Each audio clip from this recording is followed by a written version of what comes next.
Welcome back, everybody, to the Me and Jesse podcast. My name is Mark Pavlich, away in the Grove, the big, sexy Jesse Martineau, and our special guest today, everybody, all the way in the bayou. Ladies and gentlemen, welcome to the Me and Jesse podcast, the one and only Chase Sherman. What's going on, y'all? How y'all doing? Good, buddy. Wow, Good. doing really good. How about you? We're stoked having you on the show. I appreciate y'all having me. So it's a pleasure. Looks like a nice sunny day there in Mississippi. It is. It's hot. Yeah. It's the weather's super bipolar down here. But it's decided to do the podcast outside, and the sun is just beaming over right now. Yeah, your lighting's perfect. Yeah. Yeah, lighting perfect. I could use a little bit of the humidity right now. For the people that are watching the show, just so you know, Chase Sherman is a former UFC veteran, former bare knuckle champion, now with Game Bred fighting, but he's much deeper than that, right? So people, like, one thing about the Me and Jesse podcast, people don't understand is we do our research, okay? And we dig for the good shit. And Chase, we know now you're an inspiring drummer. Is that true? Nah, I don't know about that, man. Come on, tell us. Aspiring? I don't know. It's just a hobby that I do. I just picked it up about 2 years ago or so. And I just do it for fun, man. I enjoy it. Just another way to kind of be creative and get in that flow state. But yeah. When you say creative, what do you mean? Like, is there other outlets you have too? Well, I had motorcycles, and then that's a whole nother story, but those are no longer with us. And then I skateboard, so I'm gonna just go on a little beach cruise. I like to do that. What was it about drumming that you decided to start that? Well, so Alan Belcher is a good friend of mine and teammate, and he's actually my neighbor now. Oh, geez. But he had picked up the drums. He's always played musical instruments, and he had picked up the drums a couple years ago, and he explained to me it's kind of just a flow state practice, and and then I was like, all right, cool, grabbed me a set of drumsticks, and it just made sense. I've tried to play the guitar before, man, and I got frustrated with it, and I don't have the wrist dexterity, and I got these big ass fingers, and I was just muting all my chords, and I just got frustrated. So when I picked up the drums, though, it just made sense, and it's just a way of just creating some rhythm and some timing, and then applying that also to fighting is kind of help open up those. Really? How does that work? Just the speed and the repetition that you have to stay in? Well, I mean, so fighting is a lot of it is all rhythm and timing, most of it is, at least. And I mean, if you don't have any rhythm or timing, then you probably that's no good. Good luck. And so you if you go to like a bunch of the gyms, especially boxing gyms, always listening to music and always kind of feeling the rhythm and timing. But when you fight, you don't have that, and so being able to kind of create that, a pattern, a beat, or timing and rhythm, and applying that into a fight kind of helps you helps me at least get in a flow state and at least be somewhat creative. Because if in fighting, if I'm the one that's leading the dance and you're having to go off of my rhythm and going off of my you know what I mean? Then you're usually going to be a step behind. You're going to be out of your element. And then also too, being able to mix it up and be creative with it is important, because if I'm just throwing the same pattern, if I'm just throwing a 1 and a 2 and a 1 and a 2, you know what I mean? Then your opponent can pick up on that as well. And then that's usually when you get countered and things like that. So just kind of, doing that and then applying that to fighting is just, it made sense for me, I guess. Just those patterns, we start a band tomorrow, man, and we got you on the drums. Who's the lead singer, who's the bass, and who's the lead guitar? Well, in your perfect world. Oh man, shoot, these are questions I would have to think of before you ask. No. You can say we ain't gonna judge you either. No. That's a good question, but it's one of the questions like I would want to think about. But let's see. I really don't know as far as like bass goes because I don't really study. Flea. Just say like Flea. Or somebody. Yeah. You can always have Flea. That's true, man. It's just like he He'd just fit in. He'd fit into anything. Yeah. Yeah. True, he would. And then I would have to match up. I guess I would have to match up a guitarist to go with that. Can they be? They have to be alive or? No, they don't have to be alive. They could be dead. Well, then probably Stevie Ray Vaughan or Jimmy. Yeah. Geez, Yeah. Or possibly, Dwayne Allman would be good. Oh wow. Jeez. Yeah. And lead vocals. I don't know, man. What are you thinking? Me for your band? What are you thinking? No, for your band, Chase. It's easy for your band. Like, listen, I'm a music person, right? Yeah. So for me, like I saw you listen to Mac Miller too, man, and I was like, that's dope, man. Because I met Mac Miller at Coachella when he was alive, of course, in a small tent where there was literally like a few hundred people watching him. They didn't even know who they were. My daughter's the one that turned me on to him. I said, Dad, you gotta listen to this guy. He's really good, man. So we were at Coachella and I heard him, but literally music has been my savior my entire life. So I know even your band. Before I ask a question, I know who would be your band. So lead singer though, you need someone because you're not going to wear a shirt when you're playing the drums, right? In concert, there's no way you're wearing a shirt. No way. Probably not. I don't know. Depends how if you get depends if we were out in the sun, then yeah, no shirt. No shirt, man. But I figure you'd need someone. You do almost need someone like more artsy fartsy, So for me, I like a Freddie Mercury, just someone out there a little bit because you got Allman in the band. You got all these guys that are like down guys, like they're guys that aren't like their instruments do the talking. So I figured it wouldn't have been Freddie, but I figured you'd be the same way on the drums, not too much expression. Allman's not too much expression, and then boom, you put Freddie Mercury up front, and it's off the charts. There you go. Yeah. There you go. Well, I don't know, man. Jimmy. Yeah, Dwayne Allman really, but Jimi Hendrix and Jimi Hendrix too. Yeah. Stevie Ray Vaughan. I mean, both those guys sang too, so that's right. Interchange. Yep.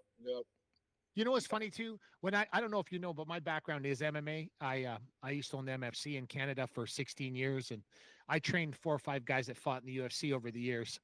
And the crazy part is when I watched your career, the part that drove me nuts all the time is I always thought that, now this is not an insult, this is a compliment. I always thought that you should be no farther in the UFC than you were. Meaning like your movement, the way you moved, like very few heavyweights kind of had your movement.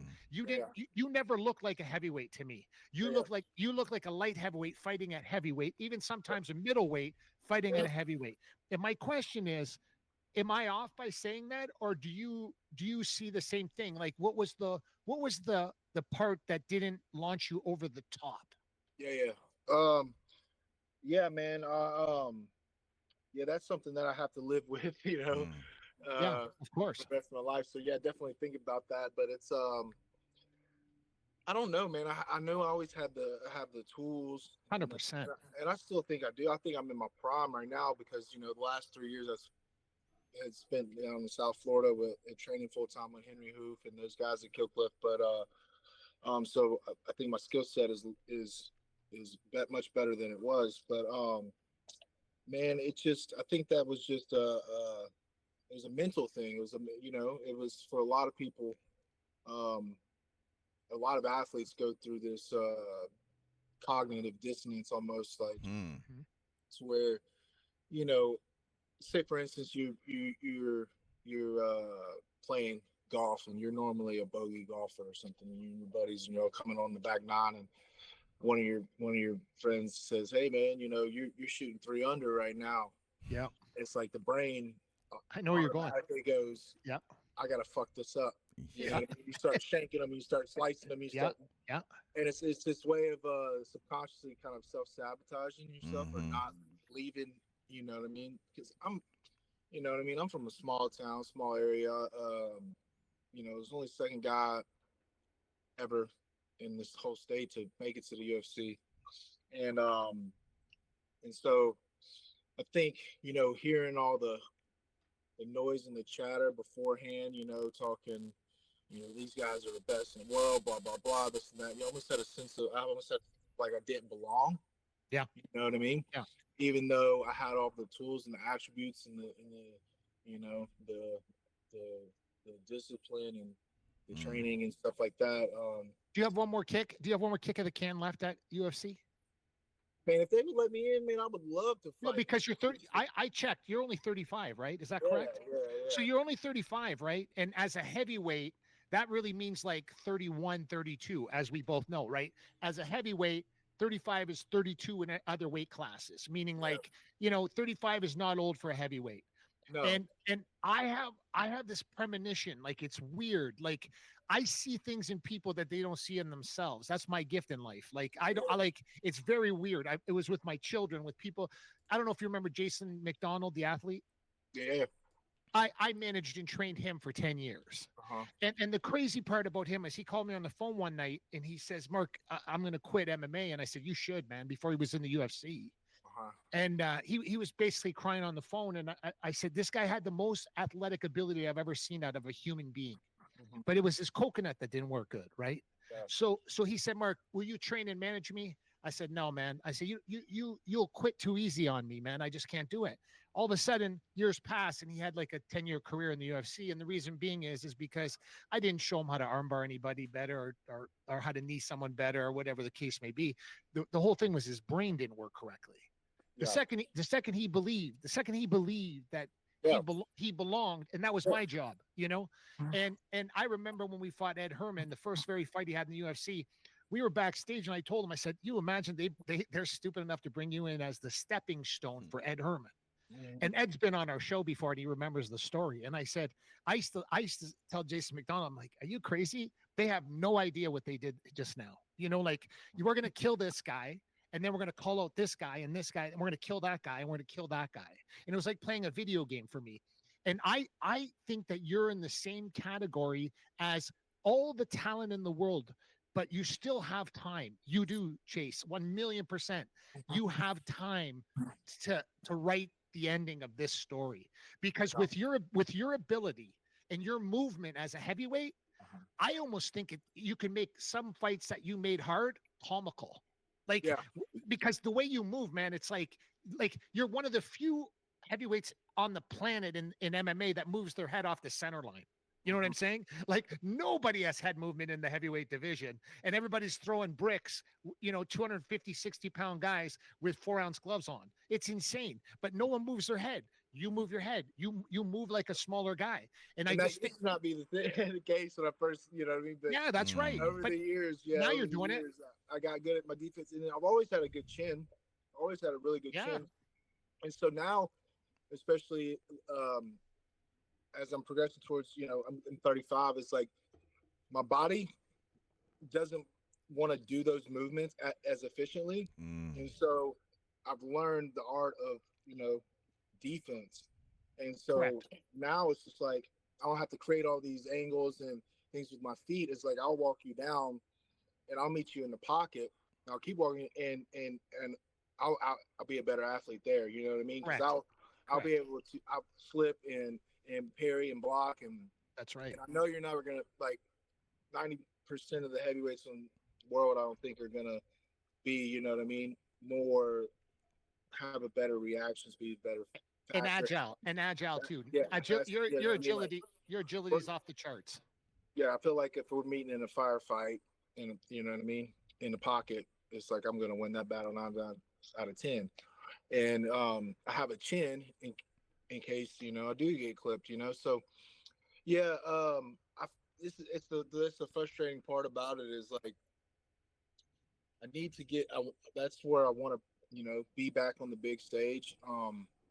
Or even really, I've been really wanting to do some boxing, man. And so I think that would really be a waste of a calling because I've always wanted to box, but it's just one of those sports that kind of had dwindled away, especially here in Mississippi. You hard pressed to find any boxing gyms, Yeah, that's true. And so,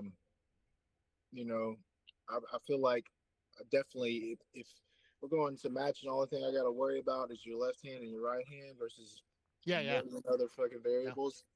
It definitely helps ease the tension and know that like I can do the things I need to do and not have to worry about, you know, getting kicked in the head if I slip off a jab a little bit too deep or something like that, you know. I can roll and I can do. So do you think you do? So before the show started today, did you have it in your head to go back there, or you don't? No, I mean I would love to, you know what I mean. I'm kind of like in the midst of figuring out what's going on with management right now. I had a change up like a year and a half ago, and then I've been, you know, things really just been, for lack of better word, slow. Gotcha. Gotcha. And so I'm hoping, you know, something comes up soon because it's been a bit of a struggle here recently, not being able to have these fights. And you know, it's one thing to you know, towards the end of your career, not be able to physically fight or even have the drive or determination to continue to want to fight. But whenever you, I feel like I said, I'm in my prime and have a better skill set than I ever had, and like can still move like an athlete and do the things that I need to do at heavyweight, and want to fight, but not be getting the calls. You know, that's frustrating. You know what I mean? That's really frustrating because now it's just like I'm on a clock. You know what I mean? I can't just be sitting around. I only have, you know, so many more years I can do this. Correct. And so I would love to, you know, finish out the later half of my career, put some money away, and you know, begin to prepare for, you know, the next chapter of my life. Who would you like a shot at in that UFC heavyweight division? Man, anybody really. There's I think they said they only got 30 fighters, I think, in that division right now. Yeah. Yeah. You know, the pool isn't very deep. And you know, Mick's called Is me Mick back. Nader? Is Mick's Mick? called Is me Mick? back like 3 or 4 times already. I think, you know, if and so whoever, you know, I know that Poirier was hitting around about there being a card in New Orleans this summer. Mm. You know what I mean? Oh yeah, that's right. There is. Yeah. Yeah, so I'm an hour, born and raised an hour just east of New Orleans, man. That would be a dream That would be a dream come true. So that's Mick Maynard, right? Yeah, he's the matchmaker for the UFC. Yeah. Perfect. Because he follows me on all my social media, so I'll make sure that he understands the New Orleans card, and we'll manifest. I love Mick. Mick's a good dude, man. He's I helped him out with a boiling his crawfish, man. I gave him a little tip of the trade, and he still uses it to this day. But yeah, Mick's a good dude. You helped him with what? What was it? Crawfish, man. He was boiling some crawfish, and I had to give him a little secret tip, man. And we still talk about that all the time because every time he throws, he lives out in Houston. Well, he did. I'm pretty sure he does still, but You ever go catfishing? Man, I live on the river. Okay. And really like freshwater catfish, you know. I mean, not really. If I knew there was catfish around here, I could go set up some lines or something. Jugging's fun. I don't know if you ever done that. Is that the one where you put your arm in the box?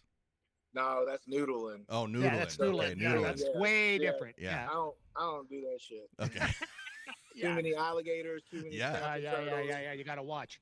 That's up in Oklahoma and all that area. Oh yeah. Here you take a jug. Catfish will eat anything, man. Yeah. Yeah, anything. Yeah. You get like a gallon jug, cut it in half, and take the line and run it through the plastic lid. You know, we put the lid on there, put the hook and the bait just dangling through the jug, and they'll come up and eat it. And they keep trying to pull that jug down, right? Yeah. And they get exhausted, they just float up to the riverbank and pick them up. That's awesome. The freshwater catfish is delicious. But we used to fish those ones when I lived in Detroit area, right across in Windsor. We used to catfish there, and we'd catch them. And all the older guys used to eat those things right out of the Detroit River, man. That's crazy. Yeah, freshwater is good. So I live on the Gulf Coast, like the Mississippi Gulf Coast. Yeah. So saltwater, you know, is big down here. So speckled trout fishing is really fun. Yeah. That's kind of like bass fishing in saltwater. You go out there and fish. You go hit the grass flats out in the islands and stuff like that. Yeah, but I ain't been in a minute.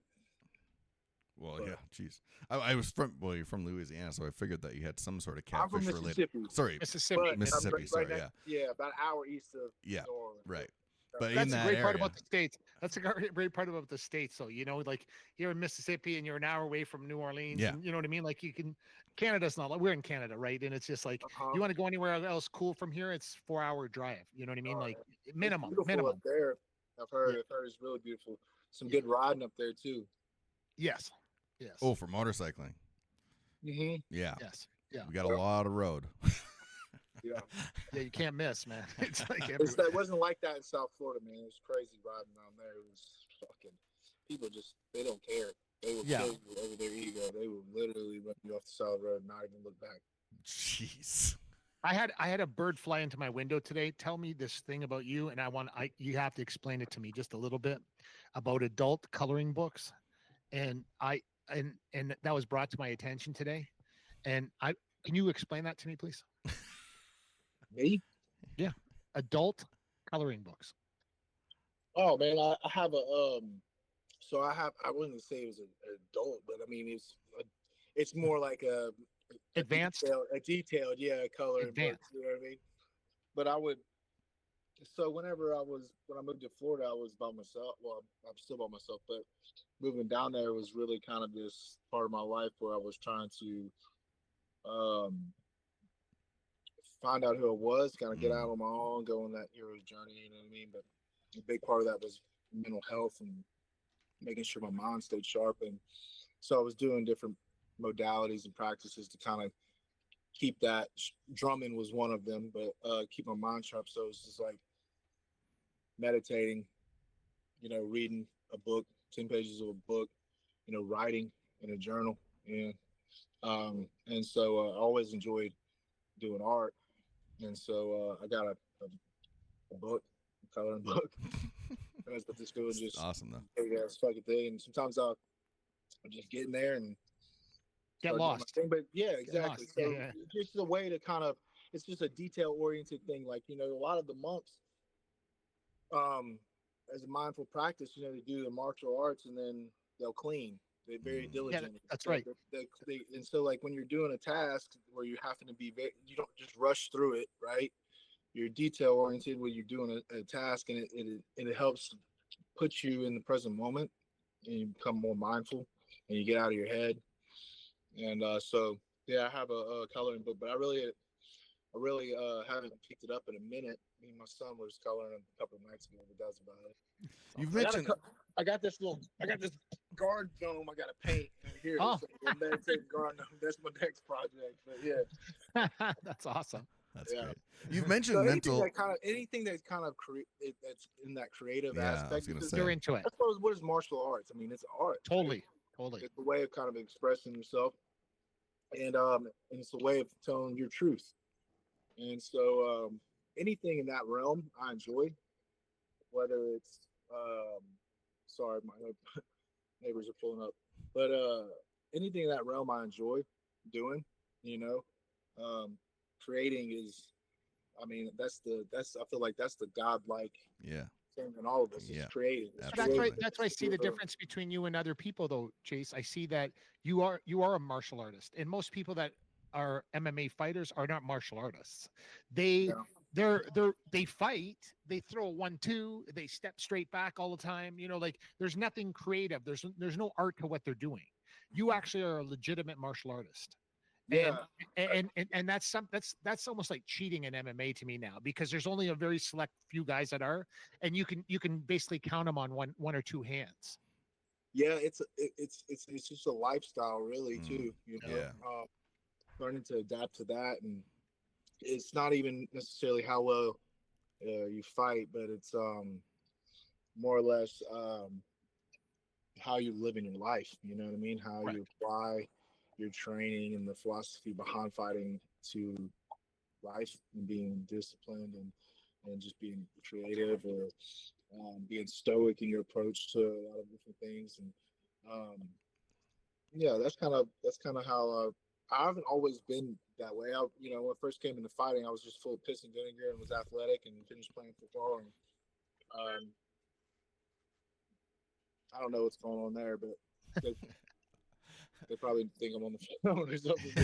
That happens on our show lots. Don't worry. Yeah. So, but well, as my career progressed, I try to start learning how to be in the present moment and enjoy the journey more so than fixate on the wins or the losses.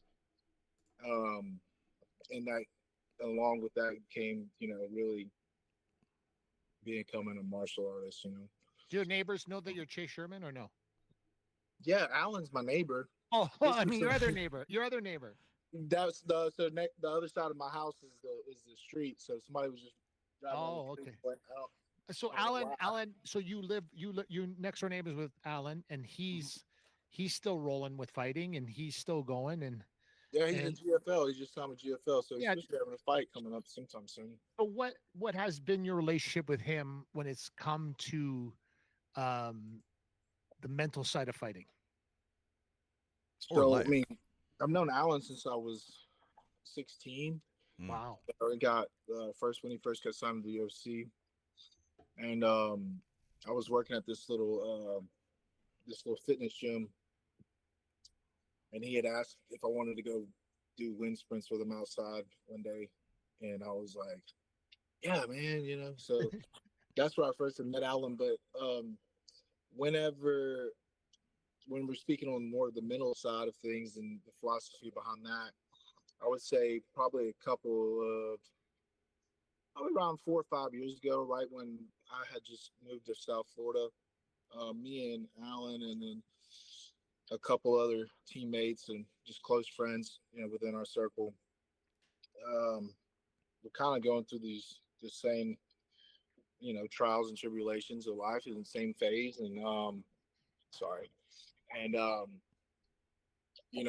we really just kind of dove off into the realm of, becoming more,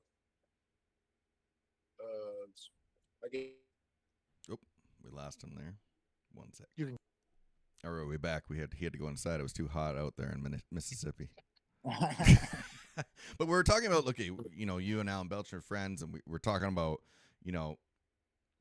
I think as guys, like, especially, when in the fighting world probably, is that you don't talk about this stuff a lot because it might make you look quote unquote weak. But, Alan, we've had on the show a couple times, and he's openly talked about this kind of stuff. So why don't you take us through that and how that started, and with you and him and a group of your friends, and what came through that? Yeah, man. So it was just kind of like this divine timing whenever, we were all going through certain seasons in our life, and, and realized that, like, the way to get through your shit isn't by just trying to do it on your own or suppressing it. And, you know what I mean? So it's like you lean on your brothers. We kind of have, like, this system to where it's like we have our our pack, our clan, so we just share the different things that we do and just the wisdom that we have, and we share a vision, and we're just constantly trying to progress towards being better men, and being the most optimal version of who we can possibly be. And so the fighting, I find when you're doing that, it handles itself. You know what I mean? It's like, so whenever you're, trying to be the best, version of yourself, the fighting's going to handle itself, and the finances will handle itself. Being a good father, that'll handle itself, all these different things. And so it was just kind of a cool synchronicity, I guess you could say, in timing, and how everything kind of worked out, and just really diving into really just sharpening the mind, and and so my big thing was the big three: you have your mental health, you have your emotional or spiritual health, and you have your physical health, and if those three are, you're taking care of those and doing the things that you need to do. 100%. Because most people, most people only try to take care of one of those, which is, like your physical. People don't realize that you have to put just as much, if not more, effort into, making sure the mental's right. You have to be really kind of disciplined about the content you're taking in, the people you're hanging around, you know, what you listen to, what, you know, Everything. Yeah. yeah, everything, you know what I mean? And you have to really be diligent about, you know, keeping the brain sharp, like learning, you know, or meditating, or just like we talked about earlier, doing mindful practices and stuff. And so, you know, you can go to the gym all you want, man, but at the end of the day, you still got to sit with yourself. How was You your go and- teenage years? How was your younger life? Like, was there things in there that kind of like set you on a certain path on the way through? I mean, I was just a normal, you know what I mean, pretty much, you know, jocks, you know, slash, you know, teenage boy, you know. Yeah. Um, played football, got in fist fights, and went to college, played football there, got in more fist fights, you know, just, you know, partied, Mm-hmm. you know, you do things that, you know, as a young Standard, boy, yeah, things we do. you know, Yeah. shit that really you don't even think about when you're a kid, you know, you're No. thinking about like, oh, I need to go make sure I'm reading, I need to make sure I'm, you know, meditating, doing all. I didn't know any of that shit. No. But you know, life will, um, you keep repeating, you know, I noticed I was going and repeating these same patterns in my life and ended up in these same type of relationships, or ended up in the same type of situations, or surrounded by these same types of people, and was feeling unfulfilled. And so I just decided I needed to take matters into my own hands and make a change, because if you don't make a change, then everything's going to stay the same. You know what I mean? Right. People get trapped in that, though, don't they? They get really trapped in that. Yeah, and so yeah, people a lot. We live in the day and age of victimhood, man. Everybody's a victim. Oh, true. so much. True. So much. Yeah. Like, Yeah. and so everybody's sitting around pissing and moaning about the what this person did to them, or what that person did to them, or life's done to them, and it's just like, you know, if you're constantly the victim, then you're expecting somebody else to come and save you, or the person that, you know, fucked you over is supposed to come and fix things, or whatever the case may be, and you're taking the power out of your own hands. So it's just like, I wanted to be able to, you know, make a change on my own, because, you know, suffering leads to growth. You know, if you suffer, Yes. you're 100% gonna, it does. and 100%. 90% of our own suffering is our own fault. You know what I mean? Self-induced. We're the cause of it, whether or not we maybe didn't inadvertently do something to us, or maybe our childhood wasn't our, but you know, we typically know better. We know what we got to do in order to get to where we want to be, and most people just don't do that. Yeah, I say to people all the time, if you had a shitty childhood, or, you know, and some, you know, there's abuse involved and stuff, and that's horrible. Like, you got to, but you still have to come back and work through that. You got to be able, you got to talk about that. If you don't, what's going to happen? Yeah. And the thing is too, it's like, you have to realize is like you can either, you know what I mean, that shit can either, you can let it, you know, crush you, and or you could use it as motivation for growth. You know what I mean? Absolutely. It's just because eventually you're gonna get tired of your own shit, you know.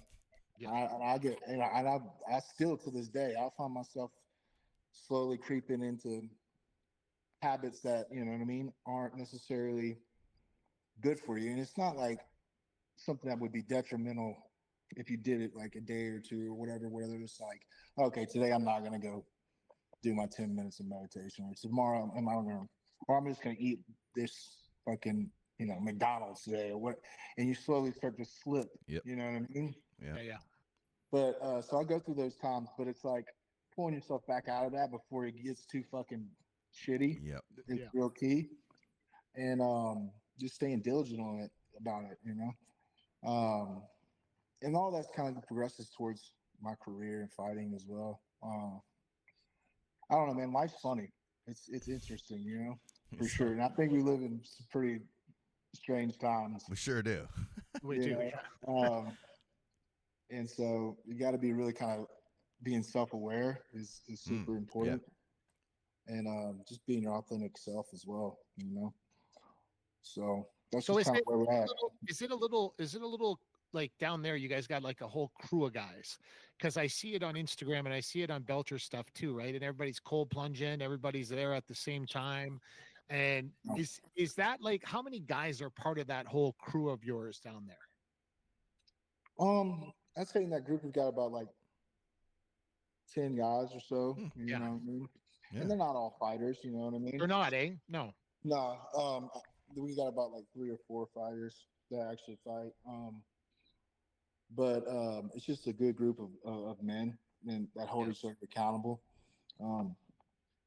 Big believer that you know, culture and society today is really kind of I'm sorry, I didn't mean to put my finger with the camera. Has really done a good job of convincing us that we have to be independent and we have to get through shit on our own and we have to do this, blah blah. But really, naturally, human beings are codependent species. We work better in clans. We work better in tribes. We work better in groups. You know, we're much stronger that way. And so having a good foundation of guys that got your back and guys that you can talk to and guys that you can do hard shit with, guys that are going to help you hide a body. Yeah, because I know what you mean, we are seeing that in society now, right? They're trying to take the masculinity away from males. Like, I see it all the time now, man. I see the most basic fundamental things about males, and I'm like, like I have a chart in my brain when I see things, and I'm like, no, man, like I want to stop the young kid to tell him, listen, you're doing it. This is not the way you're supposed to be doing it. When I see a guy, listen to me, man, I got so many flaws in my own brain that when I see a kid walking in the mall and his girl's pulling him along like he's a dog, right? Yeah. I struggle with that kind of stuff. I want to pull him to the side and say, listen, either you walk next to her or she walks a little bit, you got the hand down. But what I'm trying to tell you are these are the lost little art forms of the males. This is one minuscule thing, but that's the culture of they're trying to take masculinity out of men and they're trying to tell you to downplay being that. Well, and I see it everywhere. In Canada, it's a pandemic. They want to talk about pandemics. It's a pandemic. Yeah, it's going all over the world, man. It's like the people that are running the show. It's like, well, of course they don't want strong men being. No, they don't want, because that requires a potential of an uprising whenever shit's going like it's been going. Yeah, you know? Correct. Absolute chaos, and I don't even want to get into all that, but you understand? Sorry, guys, you understood the hand analogy. It wasn't to put women down. I'm trying to explain to you just the mentality of men. And it seems like the chicks now are guys and the guys are chicks. Absolutely. And I'm like, what is going on with this world? Like the second when Alan was talking to me about it one time and he said, Mark, I want you to come on they do a weekly thing on Fridays and I want you to talk. And I said, I'd rather just listen for a while because that's how I'll figure it out. Right. But what I notice is I just noticed that a lot of men right now are just like, it's just different, man. I see some dudes like the way their girls talk to them and how certain things are done. And I don't talk to my wife for 38 years. I don't down talk her either. But at the same time, you'll never see her do that to me in 38 years. And what I'm trying to tell you is we have this mutual respect. Just like if a fight broke out and she was there, she'd take her red shoe and stick it right in your eye. So this is the kind of, like I married a lioness, not a gazelle. So this is the mentality, because guys call themselves alpha males. Most guys I know that call themselves alpha males, they ain't alpha males. Yeah, they're just not. Yeah, and they're not. And most people don't even really realize what that means. Correct. Exactly. Is. And it is. You see that within because it's all been brainwashed, man. It's like you have women that have been told that that they needed to be upset and angry about the fact that they weren't working or they were at the house and doing it. And so you have all these women that they're living in this masculine world and expecting to do everything that we're doing, as well as come home and clean and do all the other fucking shit and do have this boss bitch mentality or independent mentality, blah blah blah.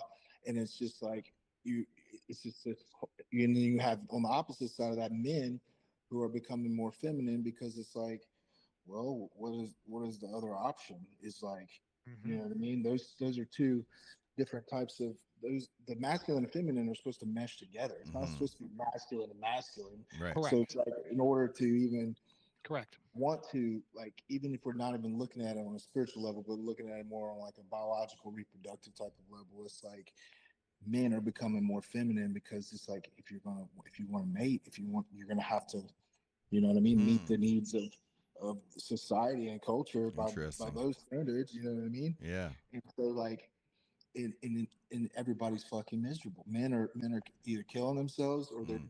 get Yeah, we see chopping it. their shit off We and going see it. We becoming, see it. and women are miserable as well. You know what I Hmm. mean? They want to do is get on a fucking farm and take care of the kids, homeschool the kids, and grow fresh food. And, you know what I mean? Like it used to be. You know what I'm Yeah. saying? Yeah. But it's like before we were all kind of brainwashed and told to believe this and told to believe that. Like the only reason that I was a history minor as well in college, but it's like the only reason that whole movement happened, was because like the American culture wanted to double its workforce.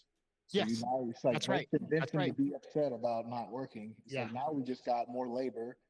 Now we can pay less money. You know what I mean? Yeah. And And then now on you top now of you that, pay now you pay people to take care of your children instead of you taking care of your children. Now mhm, you pay this is how the cycle works, right? It's like my generation was the end generation where your wife stayed home with your children and that's how it went and you worked.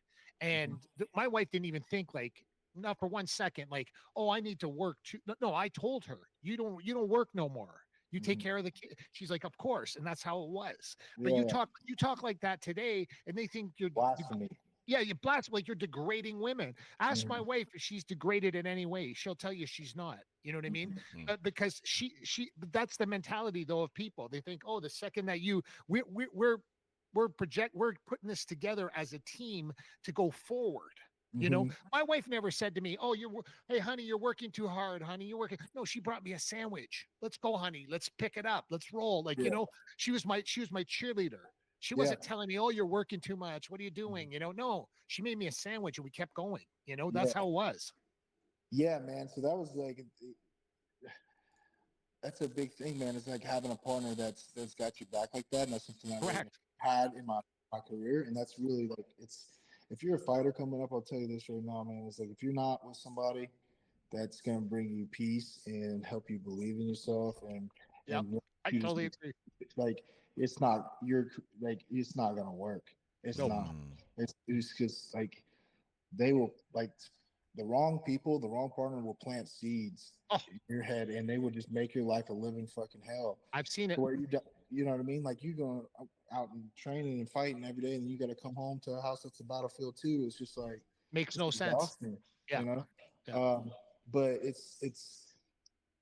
there's a shift, man. There's a shift and go, and like I said, you can apply on it like on an individual level, like the things that you can be doing is on a collective level. So you're starting to see a shift in men. So what are men doing? They're like, okay, this shit isn't working where we're having to suppress everything and be Correct. by It's not. ourselves and Yeah, told that it's we not. can't be men and Yeah. told so what are you seeing? You're seeing more men starting to come together and starting to really focus on their mental health and starting to really try to rebuild this thing up. It's getting brought back to the light because it's like people are tired of suffering. You know what I mean? Yeah.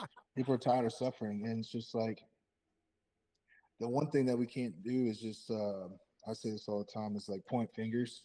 Yeah. You know what I mean? It's like all we can do for the masculine culture is focus on us and change that. You know what I mean? We can't go into somebody else's house. We don't live there and tell them that they need to go fucking sweep and mop their floors. Mm. You know what I mean? Correct. Like I Yeah. said, strong men have to be the change in our culture, and strong women have to be the change in theirs. It's like Exactly. eventually, because it's I mean, dude, you fucking like you see the shit that's on like TV and stuff, like and even like the social media Yeah. and all that stuff is just like constant. Like it's just like there's so much hate. They've tried to take like the the system has realized it's like okay, we don't the racial division is one thing, you know what I mean? Like I feel like we've moving past that. It's like It is, yeah. You're right. they're focusing on let's just pin men and women against each other. Correct. You know what I mean? Because then we do that, that solves a lot of our problems. You know what I mean? Yeah. And it's like it's just fucking terrible. It's just awful. It's awful. So we see the same thing in Canada. So it's not any different here. Oh yeah. It's the exact same thing here. It's the agenda all over the world, man. It's correct, but it's funny though. You watch people, and I see very few people still married today. But my wife and I have been together for 38 years, and the reason being is because, and I'm not giving anybody any advice out there because God knows you all know better than I do. But the crazy part is, if you're a gazelle and you're a dude, you should marry a gazelle female, and if you're a lion, you should marry a lioness. And that's what I figured out that's very easy formula to figure out, because a lion cannot be with a gazelle. He'll eat the gazelle. And vice versa, the gazelle will always run away from the lion. But if you got the two the same, bet on it. You'll have problems at the beginning because you're going to butt heads like rams. But eventually that'll work itself out, and then you'll figure out that okay, you're with someone and they're spiritually connected to you, they're mentally, financially, everything, and that's what happened. But I see all my other friends, they married gazelles, and every one of them's divorced. Yeah, everyone. Man, for me, it's like you know, if I'm living in my masculine energy, you know, then for me it's like I need a feminine woman. You know what I'm saying? Sure. It's like I need, you know, and by that I mean like if I'm going out and fighting all the demons, and I'm going out and I'm taking care of the shit that needs to be handled out here, it's like I want to be able to have a balance of having peace in my life and having affection and having loyalty and having, you know what I mean? I don't want to come home and, like you said, be another fucking battlefield and button heads. This is butt heads because no, but yes, it's but if she's at home and she's a lioness and she knows, oh, this is supposed to be like this is supposed to be like that. Yeah. There's no conflict at home. Yeah. Zero. Below zero. You know, another thing is too is that so now he's like, you see a big issue is like you got this new thing is like this passenger princess kind of mentality. Is just like I want you to just do everything and I'm gonna do nothing. And that's not the same thing as being feminine. It's not. No, it's like, no. It's like you gotta. The thing is like just because you're not like working and stuff, it's still like work. It's still emotional like job to take care of your spouse as far as that goes. And like men don't that we used to have, that's what you know we used to search for, and our partner was like we don't have that emotional capacity and that softness that a woman brings. So it's just like, you know, we need that. You know, I mean, we can't just be fucking out, you know, slaying dragons 24/7 and fucking. Correct. You're gonna get burnt out. So it's just that yin and that yang, man. And that's a whole fucking topic that I could, you know what I mean? I would need more time to prepare for, but I could go on for that for days. Of course. And but really, it's just, you know, there's a lot of suffering going on in mental health, emotional health, and between men and women, and we've all just kind of been lied to, and we've, you know, hopefully, every time things will progressively get better, because if they just keep getting worse, then it's just, you know, we're gonna end up fucking eradicate ourselves. Honestly, the divorce rate's so high that you look at how like now these kids that are coming up talking like, you know, in their 20s, the polls as far as wanting to have children is going way down. And it's just like, it's just, you know, it's just this weird thing. But I'm a big believer in the pendulum always has to swing the other way. It does. Yeah, I believe so too. But you're right, Chase. If you start doing the balance between the suicide rate and the divorce rate, and you start adding these all up, these are not fictitious numbers, right? They're real numbers, and they're there, and everybody sees them. So when the world tells you that, oh, everything is great and everything's moving, no, it's not. The like you said, your group of people that you're with, right? That's the start of things, you know. I see Belcher does it too. He does it every Friday. You know, he has a place where people can call in, and you could call in and you could go there with other men that are like-minded, and you can literally kind of get your shit in check and kind of realign yourself every Friday. Yeah, And those are the things that men need to reach out and do. You know what I mean? absolutely. Yeah, you That's do. on us, yeah. And these are tough dudes, okay, everybody. So what I'm trying to tell you is this is something you better start getting into your diet along with the rest of the stuff you're doing, because this is mandatory moving forward. Yeah, I mean, you start learning about like it's like we said, we've been lied to, man. We've been told to believe that, you know, if you talk about your mental health, or if you focus on that, then you must be crazy. Yeah. You're crazy. That's right. Right? That's right. Or if you talk about your emotional health, then you must be, you know, just you know, you must have some sugar in your tea or something. You know what I mean? Yeah. This is like, you don't realize is like we've been programmed to believe a certain thing, and we all know that it's not true. No. You know? That's right. And so, and I'm not saying you got to go fucking cry on your best friend's shoulder every time, you know what I mean? Some little thing happens, but being able to have a group of people that back you and that you can lean on when you need to is important. You know what I mean? Because also it's important for your relationship if you have a, you know, if you're married as well. That's right.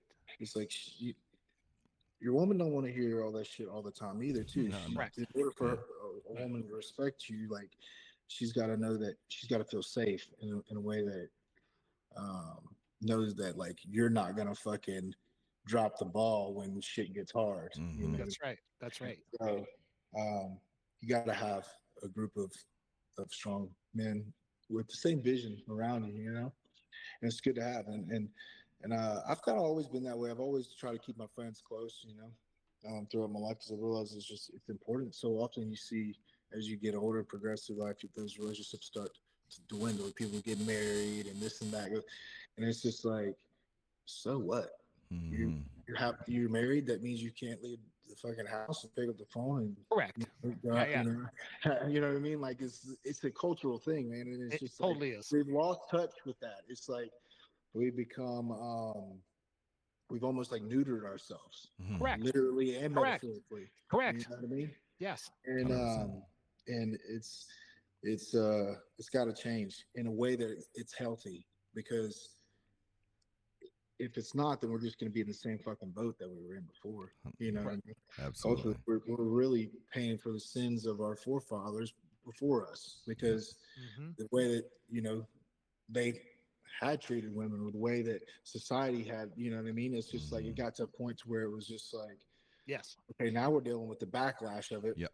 You know, Yeah, 30, the pendulum 40, is now 50 far years this later, way. you know Yeah, what I mean? exactly. It's like you're having daughters, granddaughters, all these being born, and that are learning to grow to not like men, to not want to be around them. Like it's just like, I mean, you ever seen some of the shit they say on The View? It's fucking crazy. It's fucking It's nuts. insanity, man. I see it on my fucking. I can't even believe it's still on TV. I can't believe it. That's how you. I'm like, what the fuck? I remember one day they were talking about a poll. I was scrolling through my feed, and they were talking about a poll they did about how women like believe that they don't need men in the world, and like they were giving a percentage number, and then they were talking about how this lady said how fucking men are useless and all this, and I'm like, how can you say that on fucking TV? Yeah.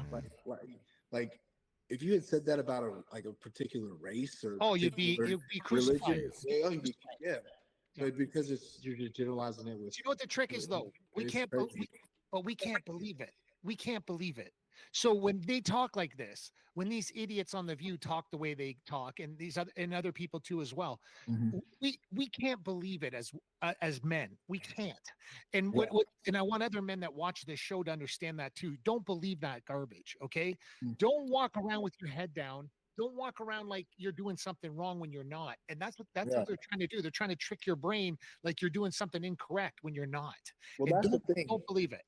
That's the thing. Is like we choosing to believe it or not is really we don't really have a say so in the fact of that matter, is because it's like if the brain is constantly hearing it. Yes. You know what I mean? If you walk 100%. outside your house every day and your neighbor tells you you're a piece of shit, every morning you walk out and you're a piece of shit, you're like, what the fuck's that guy's problem?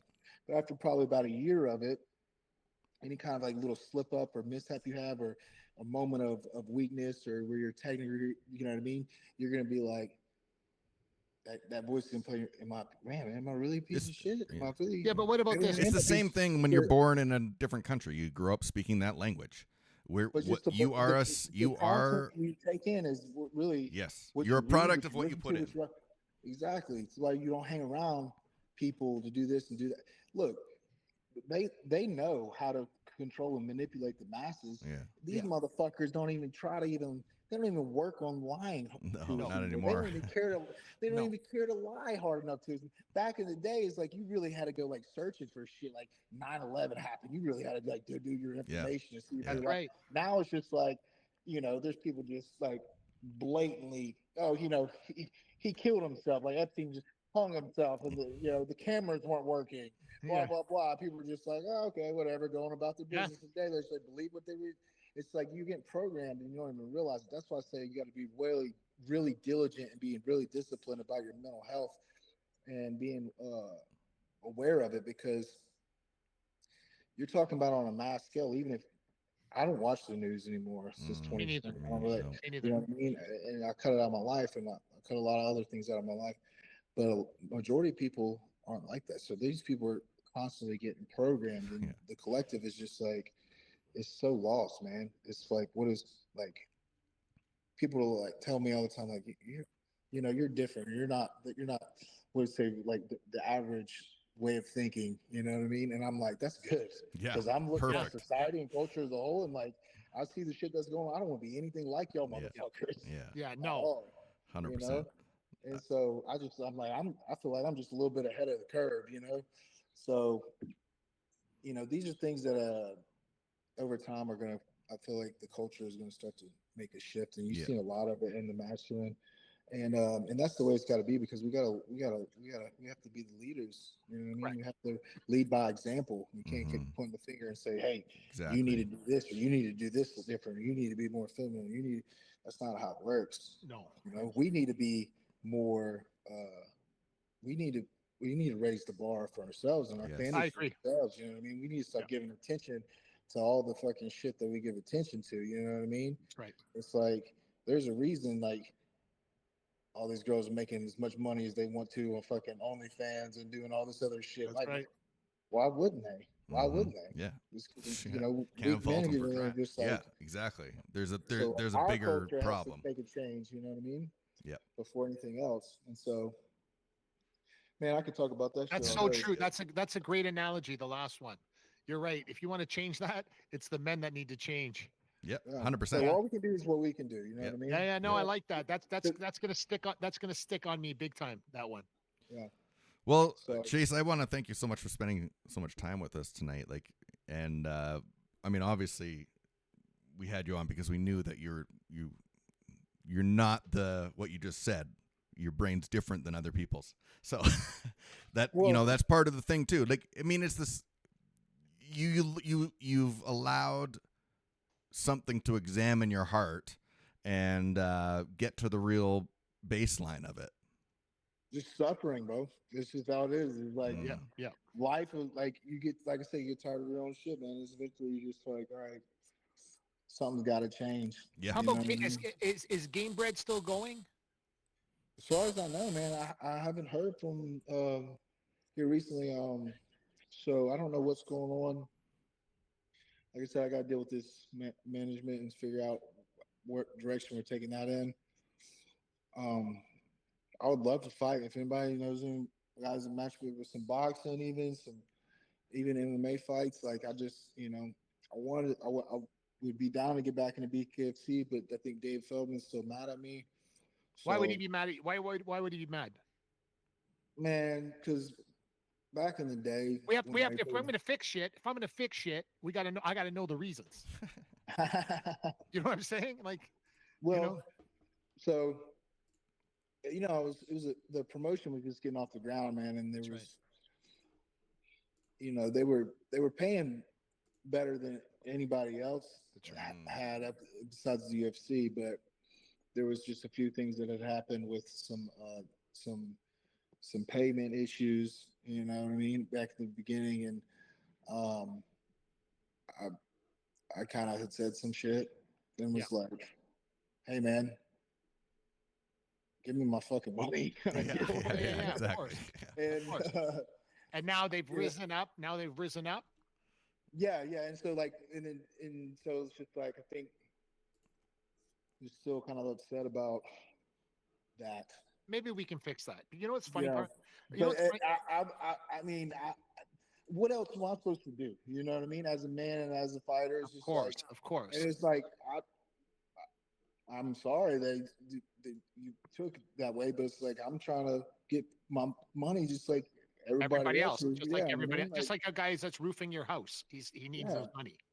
And so, that was just like I said, those are just like some things that a lot of promotions deal with when they're first starting out. Of You know what course. I mean? Of course. And hiccups and stuff. But I'm a reasonable guy. It's just like, just tell me that. Like just let me know. You know what I mean? And we can work through it. Always been a company guy. I've always taken fights on short notice. I've always never turned down a fight. I mean, fuck, man, my first bare knuckle fight, 3 weeks before that, I was in a fucking coma, and so, Jeez. See, like I think you would with your style too, though. Outside the UFC, I think that's the only place you should fight is in bare knuckle, because I think you'll murder people in that. no, I won the title in my second fight ever. Yeah.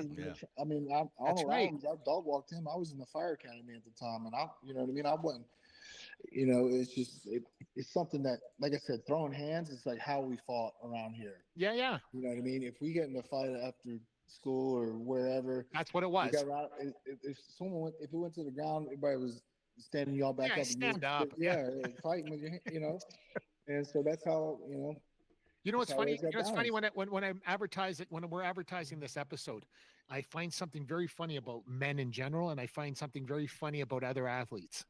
I tag certain guys that know you in the post all the time. And you know the only two guys that shared the post with you in it?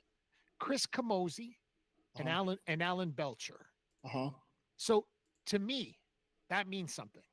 So literally, because all these guys talk about getting your back and, hey, bro, I got you and I got you. And I literally tell people when they talk to me like that, stop talking to me like that, because it nauseates me, because I know who's got me. You never have to tell me who's got me.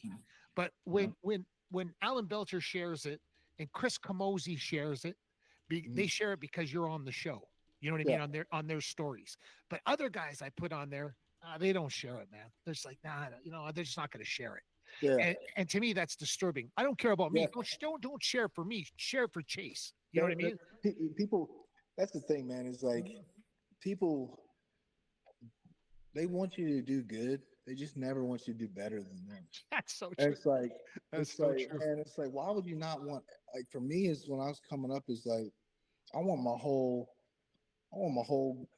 group to come up with me. I want to support them as well. You know what I mean? I want everybody to eat. I want everybody to succeed. I want everybody to, but it's like some people just really, they aren't like that, man. Well, I'm going to make sure this though. I'm going to make sure this though, because I know Mick Maynard follows me on social media, and I'm going to make sure he knows. And then the other guy that owns the bare knuckle, Dave, I don't know him well, but he knows of me, and I'm going to make sure he sees this as well. And I promise you, they will see it. And I will show you that they'll see it.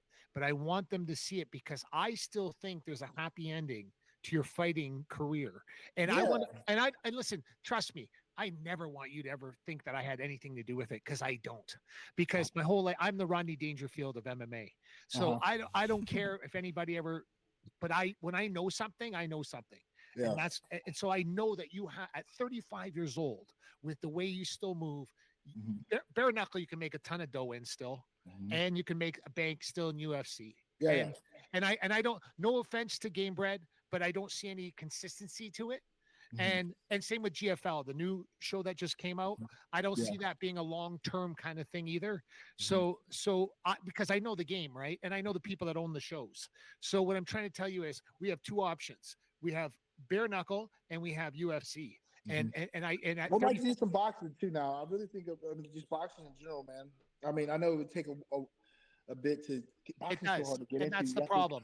But man, I really think it would be a shame for me not even to give it an effort and do A some kick. boxing. Yeah, And I then just agree. in between, like, you know, MMA or bare knuckle fights and stuff like that, just to start building a record. But man, I really, and my boxing has gotten so fucking much better, man. For sure. For My sure. coach in Hillcliff, man, was Jason Strout.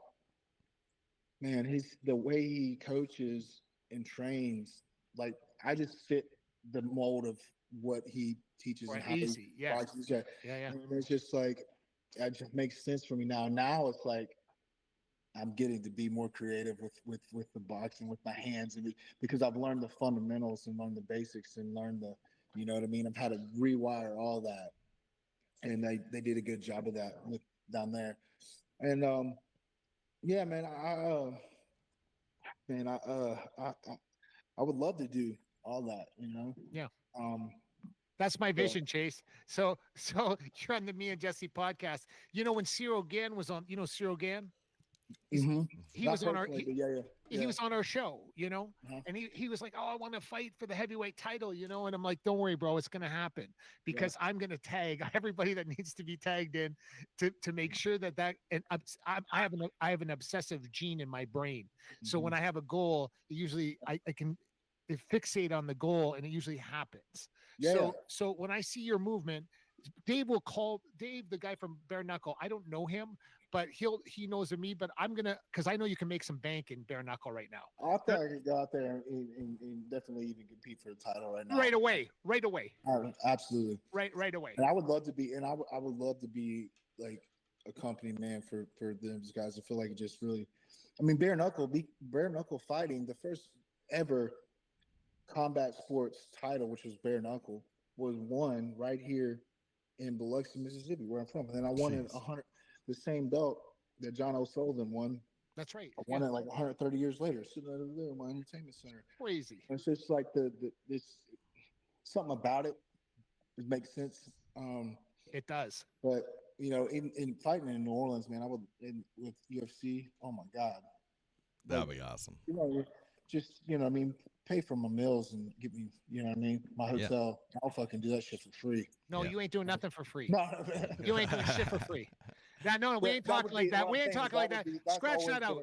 He was kidding, everybody. He was kidding. But you know what though? We're gonna only ask for one thing when we come down there to the bayou. We make sure you get some crawfish for us. We come down there. Now Mardi Gras this weekend. You guys come in. Awesome. We're gonna come down there, and I'm gonna show all you guys. Listen, I'm gonna say it out loud too. At 57 years old, I'm gonna show all you pussies how to cold plunge. You know, Wim Hof says they sit in there for 5-10 minutes. I said I'm gonna start cold plunging. I was sitting there for 40 minutes. They said that's dangerous. I'm like, yeah, for a normal human being it is. For me, it wasn't. Yeah.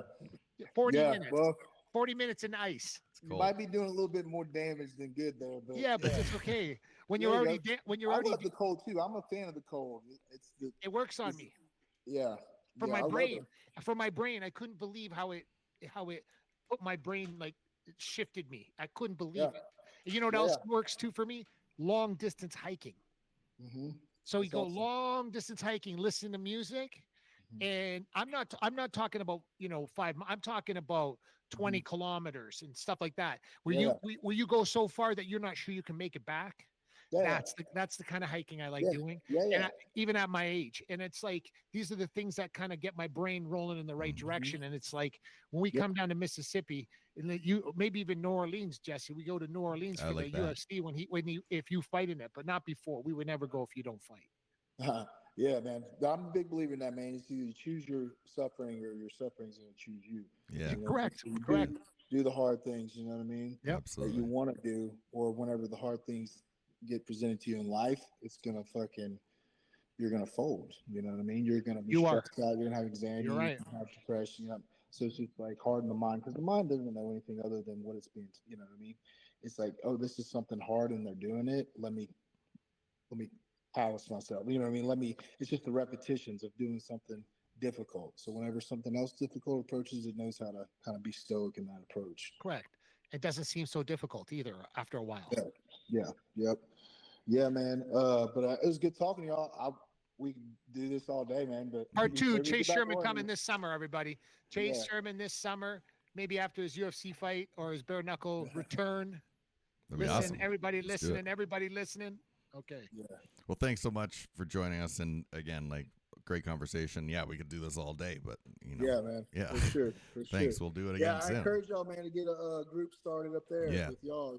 Find some good guys to get around and be a part of that, because that's the only way you make a difference and make a change is like within your circle. Absolutely.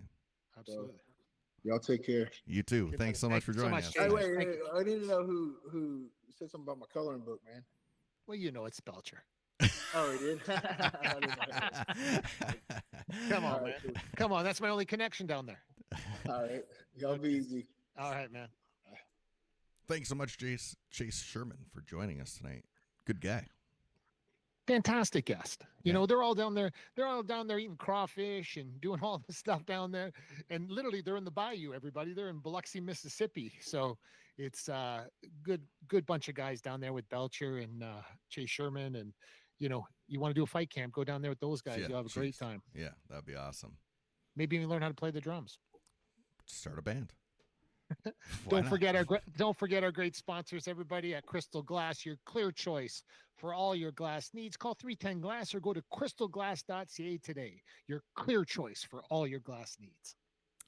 Until next time, everybody. Thanks so much, Chase, for joining us. Thanks, Mark. Mark Pavlich over there. I'm Jesse Martineau. This has been the Me and Jesse podcast. See you next time, everybody. Have a good night. Thanks for watching the Me and Jesse podcast. Follow us at facebook.com/Me and Jesse.